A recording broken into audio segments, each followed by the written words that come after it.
Hello students, today I will be explaining NCERT solutions of a lesson from your book Beehive, a poem on killing a tree. So let's discuss.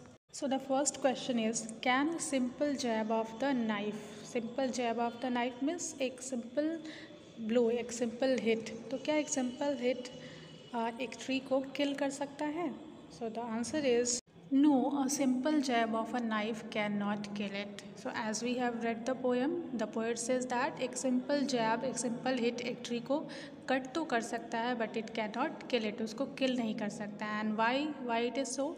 Because it takes many years for a tree to grow after getting fed by the soil. क्योंकि एक पेड़ को grow होने में, एक plant से giant tree बनने में ट्री को बहुत टाइम लगता है and it takes nutrients from the soil, it takes sunlight, air and water and then it comes out of the earth, it changes into a tree. Moreover only a chop not kill it. So एक chop, एक hit tree को किल नहीं कर सकता because slowly the green tender leaves will rise again and grow to its original size. तो जहाँ पे भी हम कट करते हैं ट्री को, वहाँ से क्या होता है, वहाँ से एक नई लीव्स, नई ब्रांचेस ग्रो कर लेती हैं and tree takes its former size again. So a simple jab of a knife cannot kill a tree. Next question is, how has the tree grown to its full size? List the words suggestive of its life and activity. So here we have to tell that जो tree है वो अपनी full size में कैसे grow किया है and उसकी life और एक्टिविटी को बताने वाले, सजेस्ट करने वाले words we have to tell you. So the answer is The tree has grown to its full size by absorbing years of sunlight, water and air.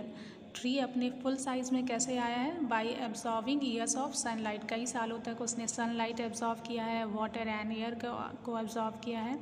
It slowly grows out of the earth and sprouted leaves. और धीरे धीरे ये tree क्या करता है, अर्थ से बाहर आता है, ग्रो करता है और इस पर लीव्स आनी शुरू हो जाती हैं. And the words suggestive of its life and activity are, जो पोएम से आपको कुछ फ्रेज और वर्ड्स पिक आउट करने हैं. Grown slowly, consuming the earth, rising out of it, feeding upon its crust, absorbing years of sunlight, air, water, and sprouting leaves are those phrases that suggest its life and activity. Now the next question is, what is the meaning of bleeding bark? What makes it bleed? Bleeding bark का क्या मतलब होता है? And what makes it refers to a tree. So tree को tree bleed कैसे करने लगता है? So the answer is, bleeding bark refers to the area on the tree trunk where it has been hit with the axe. So bleeding bark उस पेड़ के उस area को रिफ़र कर रहा होता है जहाँ पे the woodcutter hits the tree with his axe. जो woodcutter होता है, जो पेड़ को काटने वाले लोग होते हैं, अपने वेपन से, टूल से पेड़ के जिस हिस्से को हिट करते हैं. And when you know that when we hit the tree, तो उसमें से एक लिक्विडी सब्सटेंस वहाँ से निकलने लगता है. So that the poet refers as bleeding bark. It bleeds because the wood cutter has wounded the tree by cutting and chopping it. और ये ब्लीड कैसे करने लगता है? बिकॉज द वुड कटर, वो इंसान जो पेड़ को कट करने गया है, it has wounded the tree by cutting and chopping. जब हम पेड़ को कट करते हैं या चॉप करने जाते हैं and we hit the tree with axe, so what happens, इसमें से एक लिक्विडी सब्सटेंस निकलता है. उसको ही द राइटर हैं वो रिफ़र कर रहे हैं as a bleeding bark. The next question is, the poet says no in the beginning of the third stanza. What does he mean by this? Third stanza की beginning में ही एक word आता है no. So what does he mean by this? No का मतलब क्या है?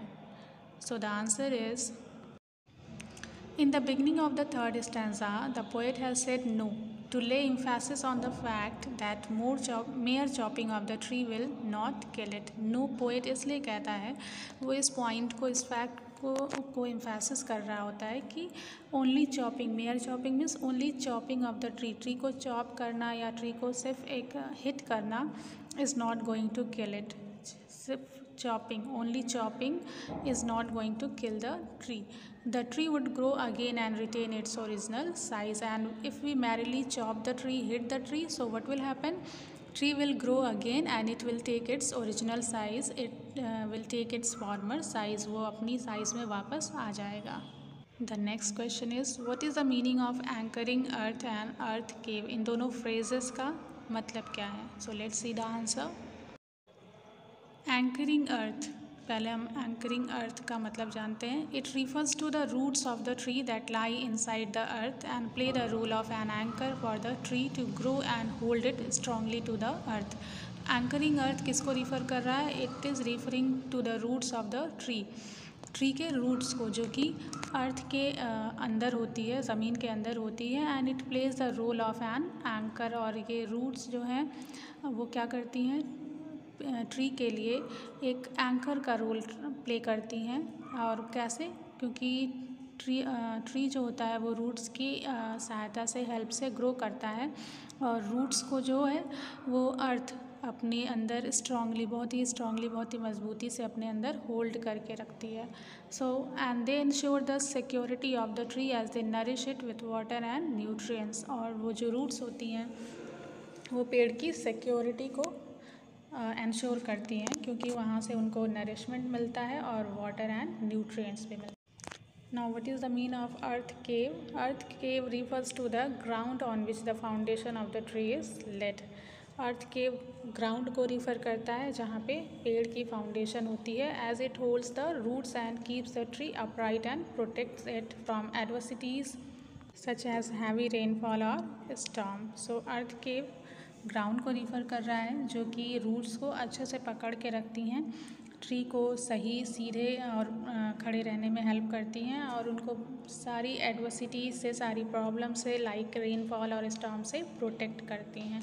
That's why the earth is being referred as earth cave here. The next one is what does he mean by the strength of the tree exposed. Tree की strength exposed हो जाने से poet का क्या मतलब है? So let's see the answer. The answer is the strength of the tree lies in its roots. जो tree की स्ट्रेंथ होती है, जो ताकत होती है, वो कहाँ पे पाई जाती है? In its roots which the poet asked to snap out in order to kill the tree. और पोएट क्या कहते हैं? In order to kill the tree, tree को किल करने के लिए पोएट हमसे उस रूट्स को स्नैप आउट करने के लिए, निकालने के लिए, अर्थ से बाहर निकालने के लिए कहते हैं. Thus, the phrase "the strength of the tree exposed" refers to the roots of the tree being exposed to sunlight and air. यहाँ पे strength of the tree exposed का मतलब ये है कि जो ट्री के रूट्स को है हम उसको बाहर निकाल दें, उसको सनलाइट एंड एयर के सामने एक्सपोज कर दें, उनको अर्थ से बाहर निकाल के रख दें. And the last question is what finally kills the tree. Finally tree मरता कैसे है, उसको हम कैसे किल कर सकते हैं? So the answer is the tree is finally killed by the uprooting of its roots. Tree finally कैसे मारा जाता है? By uprooting of its roots. जब हम इसकी roots को uproot कर देते हैं, उखाड़ के फेंक देते हैं अर्थ से. When the roots which had anchored it lying hidden in the earth for years were dug out. जब उसकी रूट को, जिसने वो जो पेड़ के लिए एक एंकर का रोल प्ले करती है और जो काफ़ी सालों से अर्थ के नीचे छिपी हुई होती है, हम उसको डग आउट कर देते हैं, उसको उखाड़ के बाहर कर देते हैं. The trees strength was exposed. अब जो ट्री की स्ट्रेंथ होती है वो एक्सपोज हो जाती है. And this led to the death of the tree. और ये क्या करता है? ट्री की डेथ को का कारण बनता है. It dried up after it had been uprooted. और जब हम इसे अपरूट कर देते हैं, इसको उखाड़ के अर्थ से बाहर फेंक देते हैं, देन इट ड्राइज अप. जो रूट्स होती हैं वो ड्राई हो जाती हैं और पेड़ क्या होता है? Finally it is killed. पेड़ फाइनली मर जाता है.